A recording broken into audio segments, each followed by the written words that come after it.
Hey, what's up, guys? It's your boy Turbo with Chronic Turbo Reviews, and here we have another vehicle. Today we have a 2024 Mercedes AMG CLE53. Very nice looking monster right here. But enough about that. Let's get into the video.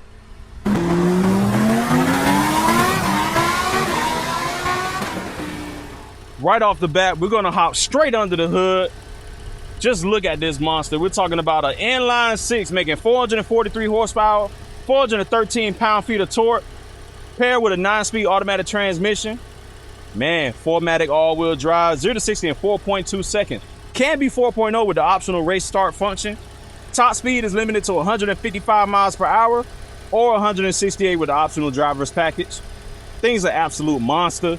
20 mpg in the system, in the city, 27 on the highway, 23 mpg combined. That is great mileage, guys. You don't have to go to the gas station a lot. If you get something like this, you can absolutely afford to own one of these on a daily basis. Gas-wise, maintenance-wise is a different story. If you got the money to buy one, you probably should be able to afford maintenance. And we're gonna talk about pricing too while we're already out here. $72,800 is what this will run you brand new. Yeah. Not that bad. Not that bad. When you think about it, a fully loaded Charger 6-pack will run you slightly over 60 grand, sometimes closer to 70, fully loaded. So it's not that far off from this. I would personally take this over a Charger 6-pack any day. Any day. Any Germans inline-six over Dodges any freaking day. And I love Dodge, so that's saying something. Full LEDs on the headlights. Beautiful looking vehicle. You can just see very massive front grille, very tasteful at the same time. You do have a functional vent right here on the hood as well to help that inline-six breathe a little bit. Going around to the side, you have these massive Michelin Pilot Sport tires, and you're talking about 265s up front. They are 20 inches. You have your huge AMG Burbo brakes right there. Another vent right here on the side. This is fake. It's not functional. We'll take off some points for that. But you do have your turbo badge. Now from the side, it has your typical Mercedes coupe look. Very sexy, very sleek. It's something that I can look at all day, every day, and not really get tired of it. Now I'm looking at these tires. They are a lot to take in. Remember I said you got 265s up front, but in the rear you got 295s. So you got extra meat in the back to help you hook up a little bit. CLE53 across the rear, quad tip exhaust, and I will go ahead and insert a clip so you can hear how that sounds.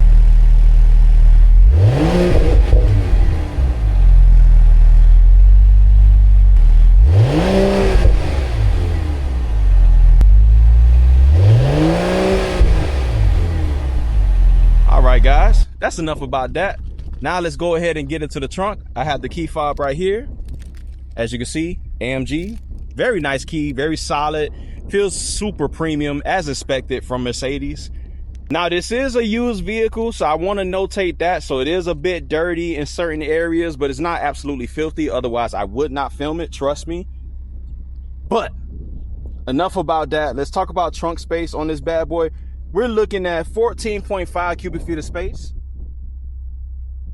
Pretty damn nice. You can fold the seats down as well, which is nice. They are split rear seats. Not a 60/40. That's like, I forgot exactly what the metrics are for that. But you do have a really good amount of space. It's very usable for your everyday driving. Just going around town, getting your groceries and everything that you have to do. Just press this button right here to close. Closes right back up. You cannot open the trunk with the key fob, at least in my experience. You may experience something totally different, but I don't see why. But you can't open the trunk with the key fob if the vehicle's on and running, of course. So be in mind of that. You have to go inside and press the button to get all that done. You do have some more fake vents in the back as well. Very curvaceous body. Look at that, just the wide haunches on it. It's just so sexy. I would absolutely kill to have one of these myself. My wife is watching this, not literally. But look at that.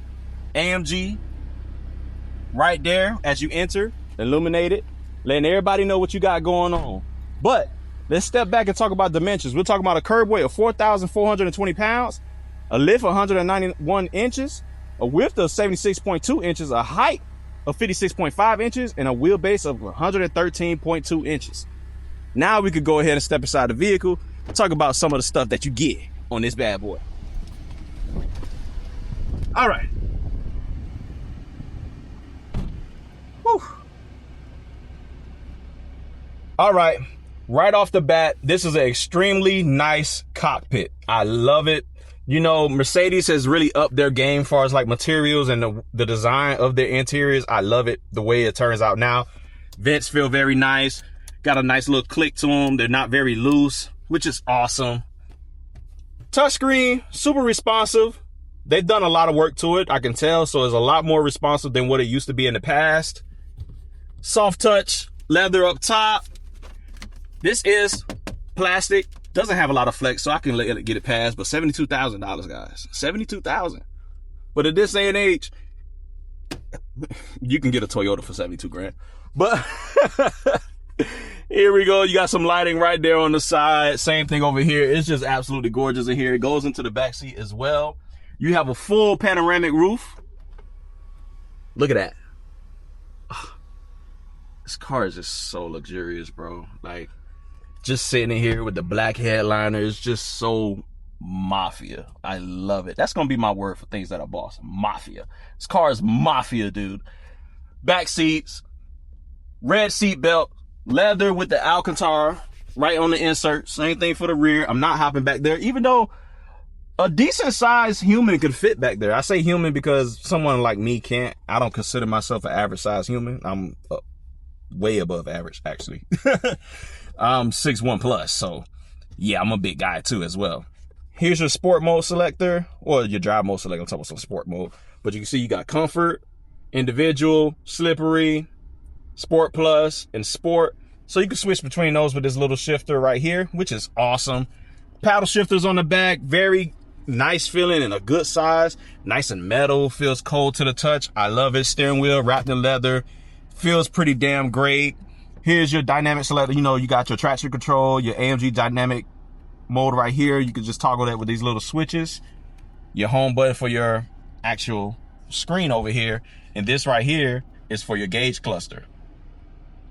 Cruise control, everything that you could possibly need on this vehicle, you have it. 3-stage memory seating, of course. Here's your seat adjustment, same thing for the passengers. So they are power on both sides, as to be expected on a high-end AMG model. Granted, this is not the top of the line AMG, but it's good enough.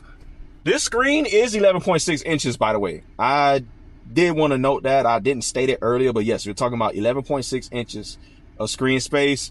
Now, getting into some of the, you know, driver assistance features that you get, you know, standard blind spot assist, 360-degree camera, active parking assist, advanced driver assistance packages available on this vehicle. So it does have rear axle steering on here as well, up to 2.5 degrees. So the turning radius on this should be theoretically pretty good. 13,000 miles on this vehicle. It is used, like I said. So I'm not going to do too much driving because I have to get this ready for sale. So that's why I don't do test drives on my reviews. If you ever ask me why I don't do test drives on my reviews, it's because I respect cars that are going to be sold. But that's enough about that. Storage space. Very large glove box. Lined with felt on the inside, but the door is not. But it is damp, so that is awesome. Click this. Decent amount of storage in here as well. You got 2 Type-C ports in there. Another Type-C port right there. You do have a space right there for your phone. And I'm not putting my phone in there, bro. I am not putting my phone. That looked crazy. What the hell? Why, who thought that was a good idea? My phone would be, man, I'm absent-minded. I've been left my phone in my car every time. But at least nobody will steal it because nobody's going to guess it's in there. Cup holders, pretty decent size. You do have some storage for whatever you put, like a Snickers bar or maybe a 100 grand bar. You know what I'm talking about. We old. But that's pretty much it for this one, guys. I absolutely love this car. And just, oh man, just listen to it. It's just so freaking gnarly. Hell yeah. It's not a V8. Obviously, it could sound a lot cooler, but beggars can't be choosers. It's not our car. It's not my car. It's not your car. So what can you really say? You do have some LED lighting up here as well, which is really awesome. I love ambient lighting that, you know, Mercedes has the best ambient lighting. Let's just get that out of the way. Out of any manufacturer, Mercedes has it down packed when it comes to interiors and ambient lighting. They have the best ambient lighting by far. It's untouchable. It's just, they have it. They own it. And I love the layouts of their new interiors. You know, they could use better materials. I can say that, but the layouts that they have is just absolutely great. I have no complaints. But that's it for this one, guys. Love you guys. It's your boy Chronic Turbo. Peace.